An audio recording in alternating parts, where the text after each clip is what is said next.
Assalamualaikum warahmatullahi wabarakatuh. Pada kesempatan kali ini, saya akan mempresentasikan hasil evaluasi kinerja logistik rumah sakit berdasarkan data audit periode Januari sampai Maret 2025. Evaluasi ini bertujuan untuk mengetahui seberapa efektif pengelolaan logistik rumah sakit serta memberikan rekomendasi perbaikan agar pelayanan kepada pasien dapat berjalan lebih optimal. Sebelum melakukan evaluasi, kita perlu memahami data yang digunakan. Data yang tersedia adalah sebagai berikut. Yang pertama, total permintaan obat 1.200 unit, tidak terpenuhi 36 unit. Yang kedua, total distribusi keluar 240.000 tablet, stok awal 20.000, stok akhir 20.000. Yang ketiga, total pembelian 2 miliar, nilai kadaluarsa 50 juta, rusak 10 juta. Yang keempat, dari 300 item stok opname 270 cocok.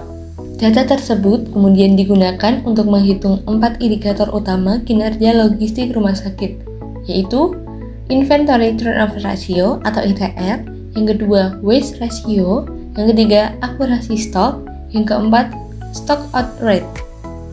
Indikator utama adalah Inventory Turnover Ratio atau ITR, digunakan untuk mengetahui seberapa cepat persediaan obat berputar atau digunakan dalam periode tertentu. Semakin tinggi nilai ITR, maka semakin baik pengelolaan stok karena barang tidak terlalu lama tersimpan di gudang. Langkah pertama adalah menghitung rata-rata stok. Rata-rata stok sama dengan 20.000 ditambah 20.000 dibagi 2 sama dengan 20.000. Kemudian menghitung ITR. ITR sama dengan 240.000 dibagi 20.000 sama dengan 12. Hasilnya adalah 12 kali per tahun. Artinya, rata-rata persediaan obat di gudang habis dan diganti sebanyak 12 kali dalam setahun atau sekitar 1 kali setiap bulan. Nilai ini menunjukkan bahwa perputaran stok cukup baik sehingga resiko penumpukan barang relatif rendah. Indikator kedua adalah waste ratio, digunakan untuk mengukur besarnya kerugian akibat obat yang kadaluarsa atau rusak dibandingkan dengan total nilai pembelian. Pertama, hitung total kerugian. Obat kadaluarsa 50 juta, obat rusak 10 juta. Total kerugian sama dengan 60 juta. Kemudian dihitung waste ratio. Waste ratio sama dengan 60 juta dibagi 2000 juta dikali 100% sama dengan 3%. Artinya, dari seluruh pembelian obat yang dilakukan rumah sakit, terdapat kerugian sebesar 3% akibat obat rusak dan kadaluarsa. Nilai ini masih perlu diperhatikan karena menunjukkan adanya pemborosan yang dapat dikurangi melalui pengelolaan stok yang lebih baik. Indikator ketiga adalah akurasi stok. Akurasi stok menunjukkan kesesuaian antara jumlah barang yang tercatat dalam sistem dengan jumlah barang yang benar-benar ada di gudang. Perhitungannya adalah akurasi stok sama dengan 270 dibagi 300 dikali 100% sama dengan 90%. Artinya, dari 300 item yang diperiksa, terdapat 270 yang sesuai dengan data pencatatan. Meskipun angka ini cukup baik, masih terdapat 10% ketidaksesuaian yang dapat menyebabkan kesalahan dalam pengadaan, distribusi, maupun pelaporan persediaan. Indikator keempat adalah stock out rate, digunakan untuk mengukur seberapa sering terjadi kekosongan stok yang menyebabkan permintaan tidak dapat dipenuhi. Perhitungannya adalah stock out rate sama dengan 36 dibagi 1200 dikali 100% sama dengan 3%. Artinya, terdapat 3% permintaan obat yang tidak dapat dipenuhi karena stok kosong. Hal ini perlu menjadi perhatian karena obat yang tidak tersedia dapat mengganggu pelayanan pasien, terutama jika yang kosong adalah obat-obatan vital. Pada slide ini ditampilkan hasil analisis gap antara kondisi aktual logistik rumah sakit dengan target yang telah ditetapkan. Gap digunakan untuk mengetahui seberapa jauh kinerja saat ini dari kondisi yang diharapkan. Semakin kecil gap, maka semakin baik kinerja logistik rumah sakit. Indikator pertama adalah stock out rate. Hasil aktual menunjukkan angka 3%, sedangkan target yang ditetapkan adalah 0%. Artinya, masih terdapat 3% permintaan obat yang tidak terpenuhi. Dalam data diketahui terdapat 36 permintaan obat yang tidak dapat dilayani dari total 1.200 permintaan. Gap yang terjadi adalah minus 3%, sehingga indikator ini dinyatakan tidak tercapai. Dampaknya cukup serius karena stok yang kosong dapat menghambat pelayanan pasien, terutama jika yang tidak tersedia adalah obat-obatan vital. Penyebab yang mungkin terjadi antara lain perencanaan kebutuhan yang kurang akurat, keterlambatan pengadaan, atau belum adanya safety stock yang memadai. Oleh karena itu, rumah sakit perlu memperbaiki sistem perencanaan persediaan dan menyediakan stok pengaman untuk obat-obatan kritis. Indikator kedua adalah Inventory Turnover Ratio atau ITR.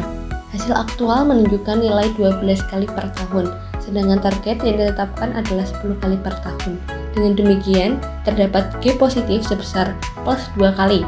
Hal ini menunjukkan bahwa persediaan obat mampu berputar lebih cepat dibandingkan target yang diharapkan.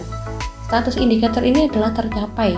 Kondisi ini menandakan pengelolaan stok sudah cukup efisien karena barang tidak terlalu lama tersimpan di gudang sehingga resiko penumpukan dan kadaluarsa dapat ditekan. Meski demikian, rumah sakit harus tetap menjaga keseimbangan agar perputaran yang tinggi tidak menyebabkan kekurangan stok. Indikator ketiga adalah waste ratio. Hasil aktual menunjukkan angka 3%, sedangkan target maksimal yang diperbolehkan adalah kurang dari 2%. Dengan demikian, terdapat gap sebesar plus 1% di atas batas target. Artinya, kerugian yang terjadi masih lebih besar daripada yang diharapkan. Status indikator ini adalah tidak tercapai. Berdasarkan data audit, kerugian berasal dari obat kadaluarsa sebesar 50 juta rupiah dan obat rusak sebesar 10 juta rupiah, sehingga total kerugian mencapai 60 juta rupiah. Kondisi ini menunjukkan masih terdapat pemborosan dalam pengelolaan persediaan. Perbaikan dapat dilakukan melakukan penerapan metode FEFO atau First Experience First Out, pemantauan tanggal kadaluarsa secara berkala, dan pengendalian jumlah pemesanan agar sesuai kebutuhan. Indikator terakhir adalah akurasi stok.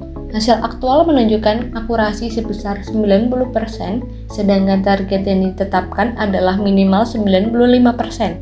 Terdapat gap sebesar minus 5% sehingga indikator ini juga belum mencapai target. Hal ini menunjukkan masih terdapat perbedaan antara data pencatatan dan kondisi fisik barang di gudang. Perbedaan tersebut dapat disebabkan oleh kesalahan pencatatan, keterlambatan input data, kesalahan distribusi, atau kurang optimalnya proses stock of name.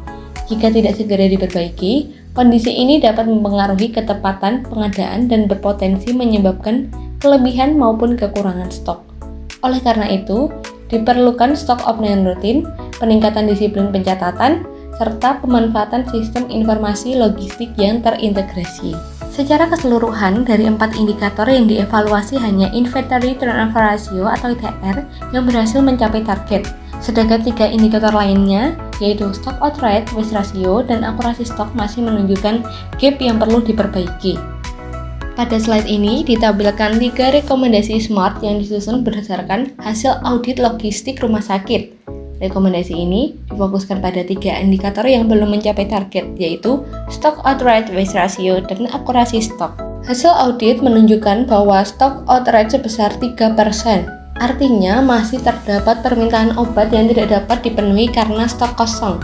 Setelah dilakukan analisis, ditemukan bahwa akar masalahnya adalah perencanaan kebutuhan obat dan penentuan safety stock yang belum optimal.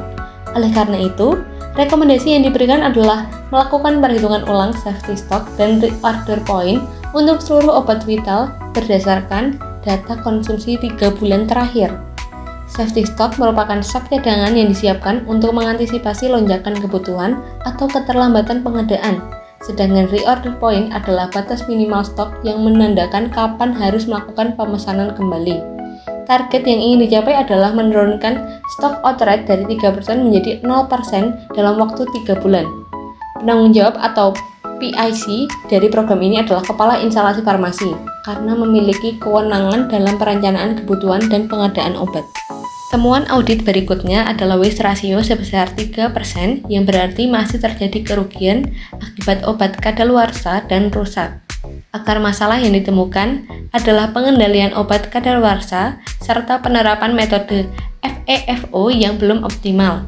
FEFO atau First Experience First Out adalah metode pengeluaran obat yang mendahulukan obat dengan tanggal kadaluarsa paling dekat. Untuk mengatasi masalah tersebut, direkomendasikan agar rumah sakit pertama menyusun SOP FEFO secara lebih jelas, yang kedua melakukan pemeriksaan tanggal kadaluarsa secara rutin setiap bulan, yang ketiga memantau obat-obatan yang mendekati masa kadaluarsa. Dengan langkah tersebut, penggunaan obat dapat terkontrol sehingga resiko kerusakan dan kadaluarsa dapat diminimalkan. Target yang ditetapkan menurunkan waste ratio dari 3% menjadi 2% dalam waktu 6 bulan. Penanggung jawab program ini adalah manajer logistik karena bertugas mengawasi penyimpanan dan pengelolaan persediaan dari gudang. Indikator yang terakhir yang belum tercapai target adalah akurasi stok dengan hasil sebesar 90%, sementara target yang diharapkan minimal 95%. Hasil audit menunjukkan bahwa akar masalahnya adalah pencatatan stok dan pelaksanaan stok off-name yang belum konsisten. Masih terdapat perbedaan antara jumlah stok yang tercatat dalam sistem dengan jumlah stok fisik yang tersedia di gudang. Untuk memperbaiki kondisi tersebut, direkomendasikan agar yang pertama, seluruh transaksi obat masuk dan keluar dicatat pada hari yang sama. Yang kedua, tidak ada penundaan input data. Yang ketiga, stok off-name dilakukan secara rutin setiap bulan. Langkah ini akan membantu memastikan bahwa data dalam sistem selalu sesuai dengan kondisi fisik di lapangan. Target yang ingin dicapai adalah meningkatkan akurasi stok dari 90% menjadi minimal 95% dalam waktu 3 bulan. PIC yang bertanggung jawab adalah koordinator gudang dan SIM RS karena mereka berperan langsung dalam pencatatan dan pengelolaan data persediaan. Matriks dampak versus usaha yang digunakan untuk menentukan urutan pelaksanaan rekomendasi berdasarkan besarnya dampak yang dihasilkan dan usaha yang dibutuhkan untuk mengimplementasikannya. Prioritas pertama, dampak tinggi, usaha rendah, menghitung ulang safety stock dan reorder point obat vital. Rekomendasi ini menjadi prioritas utama karena memberikan manfaat besar dengan pelaksanaan yang relatif mudah. Prioritas kedua, dampak tinggi, usaha tinggi, menerapkan SOP, FEFO, dan pemeriksaan kadaluarsa secara rutin. Dampaknya besar dalam mengurangi pemborosan obat, tetapi membutuhkan perencanaan dan pengawasan yang lebih intensif. Prioritas 3, dampak rendah, usaha rendah, meningkatkan kedisiplinan pencatatan transaksi dan melakukan stok off-name bulanan.